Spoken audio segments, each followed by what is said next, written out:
rećmo. Peđo, na kaj se tvoj radni dan sveo? Ha? Pa čuš ti kaj te pitam? Peđo, kaj, ići si malo tulumarit u Brisel? Hoću sad.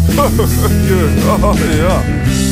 Hej, Zoks, pa neće mi valjda malo cuge doći glave?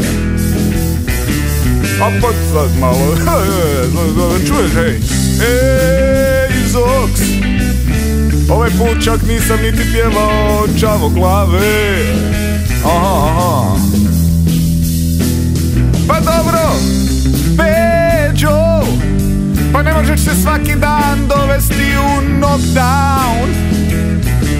Šta ti je, čovječe? Al čuješ ti mene? He, Peđo, ponašaš se ko neki cirkuski klaun.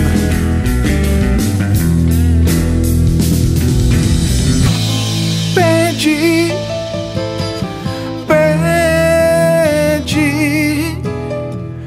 ovo je trebao reći šef.